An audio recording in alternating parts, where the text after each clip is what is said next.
Our first expansion for Shadowverse Worlds Beyond is confirmed to be coming on July 17th. And today we have official spoilers for 6 different legendary cards that will be releasing. Then today's video is going to go ahead and give you my thoughts on those cards generically, as well as some speculation on how they could fit into existing or potentially future decks in our metagame. I'm never one to bury a lead, so I want to start with the Jin Setsu and Yuzuki twin Calamities and Abysscraft legendary that costs a whopping 9 play points, but it has a really powerful modal effect. When it enters, you'll choose to either get 4 copies of the One-Tailed Fox, which is a 2/3 with Rush and Ward, that when it dies, it powers up the twin Calamities, or you can directly destroy 4 random enemy followers while also restoring 4 defense to your leader. This really feels like the type of modal effect that the big range Abysscraft decks have been wanting for. It allows them to either stabilize the existing board in a big way by destroying up to 80% of it, or potentially all of it if they're not quite full, while also restoring some health that you lost in the earlier turns. Or it can position you in a simultaneously defensive and offensive position with the One-Tailed Foxes. If their board's smaller, you make the Foxes, you clean up a couple of their smaller units with the rush, and then the ward things leave behind, making it difficult for your opponent to get at your twin Calamities. And as they kill these ward units down, your Calamities get stronger and stronger, building up towards a bigger finisher. Abysscraft in these bigger builds has felt like they were really lacking another big finisher outside of Medusa and Cerberus, and the Twin Calamities looks positioned to be exactly that. This card has a lot of parallels to Amalia, which is a Swordcraft card that sees a lot of play, that summons a full board full of Rush and Ward followers, and I expect that this one will be something that Abysscraft is happy to add into its toolbox. Speaking of Swordcraft, up next we have Gildaria, the Anathema of Peace. This is a 6 energy 4/4 whose fanfare introduces a new keyword in this expansion. Rally with a number after it refers to an ability that triggers if you've had at least that many units enter under your control over the entire course of the game. In this case, if you've had 20 units enter, you get to go ahead and super evolve this right away without using up one of your super evolve resources.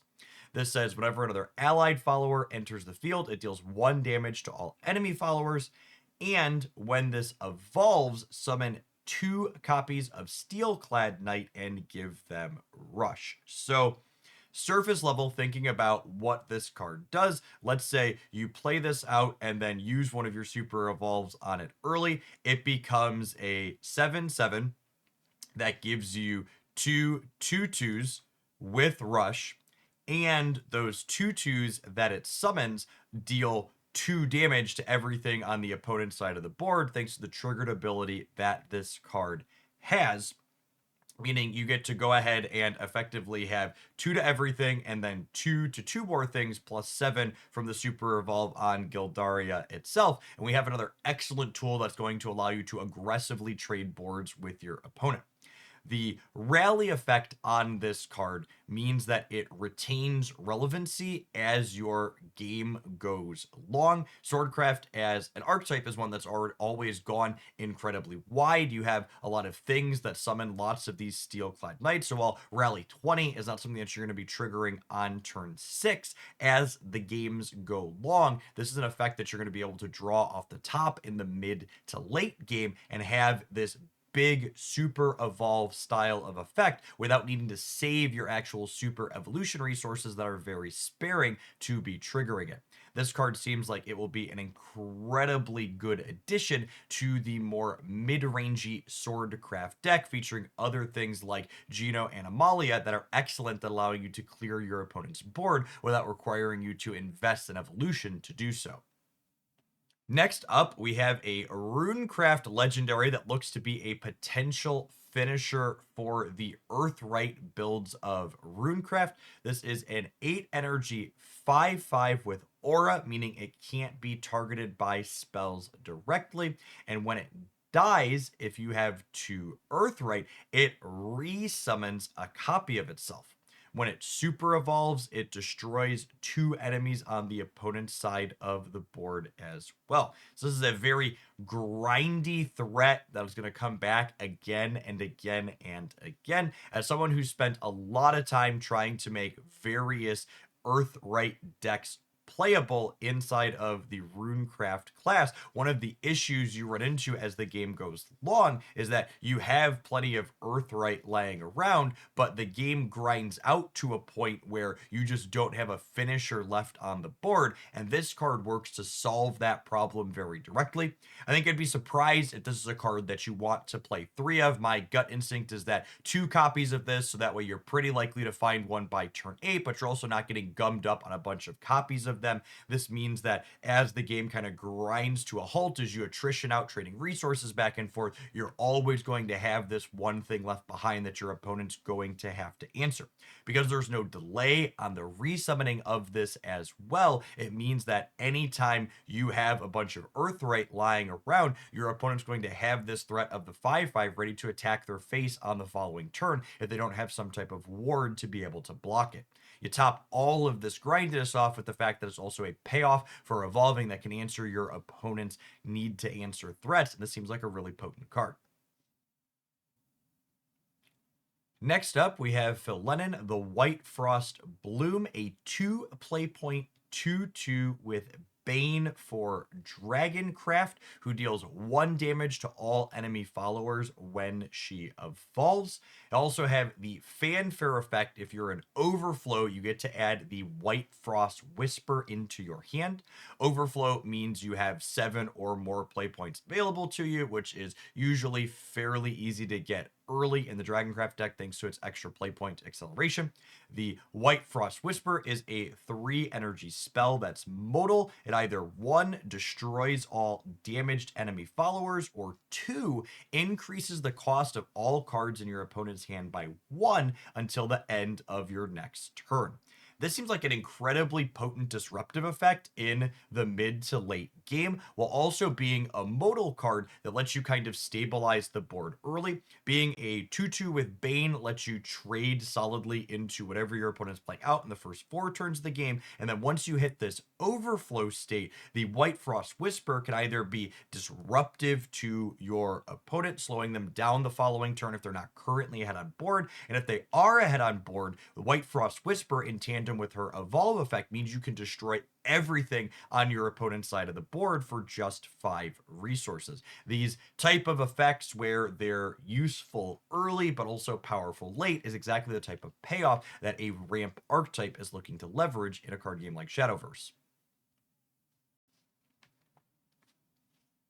Up next, we have our Havencraft legendary Wilbert Desolate Paladin, a 6 play point for 6 with Ward, whose last words summons 2 copies of Holy Cavalier. Holy Cavalier is a 1 energy 1/2 that also has Ward. And then when you evolve Wilbert, you gain a crest that says whenever an ally follower with Ward enters the field, it gets +1/+2. So the big thing that stands out in my mind about Wilbur here is the fact that your opponent can't blow up everything on your side of the board in one fell swoop and get rid of all of your wards. If they destroy your entire board with something like the Dragoncraft legendary we just looked at, for example, Wilbur is going to make sure you have extra ward units left behind.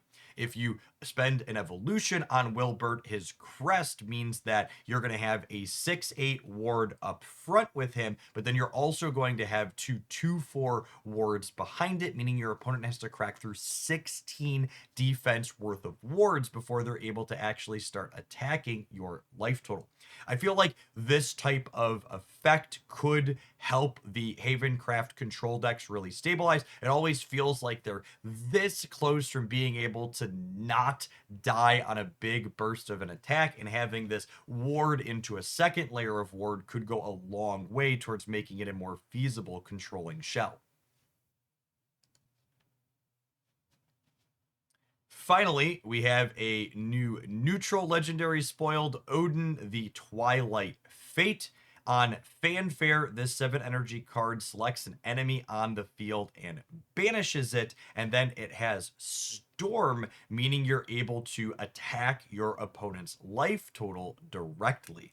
This 4-2 being a neutral class means that you effectively have to account for 7 points of burst damage in the mid to late game out of any enemy, since they could play this down, clear something on the board, super evolve it, and then storm your face directly for 7. It's a pretty potent finisher that a variety of decks could explore wanting to have.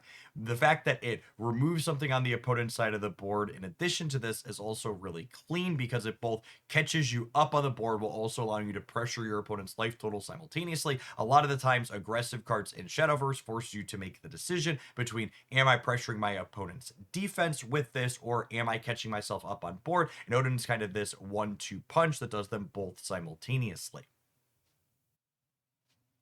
I would love to know which of these legendary cards you're most excited to play with in the comments down below. If you enjoyed my summary on them, be sure to smash the like button on this video and make sure you're subscribed to the channel so you don't miss any of the excellent upcoming Shadowverse Worlds Beyond content I'm going to be making here as we head on into our first expansion. If you're not familiar with me, my name is Jeff Hoagland. I've been making card game content on the internet for over a decade now. I played a ton of Magic the Gathering, Marvel Snap, Legends of Runeterra, and a variety of other things in the past. And Shadowverse Worlds Beyond has been so much fun since it launched. I never played the original, but I've been absolutely in love with the gameplay that this new re-release has to offer. This channel, Hoaglandia Shadowverse Worlds Beyond, is going to be everything about the card game here all of the time. So if you love that, you'll probably love this. I appreciate everybody that made it all the way through to the end of the video, and I hope your next pack is an excellent one.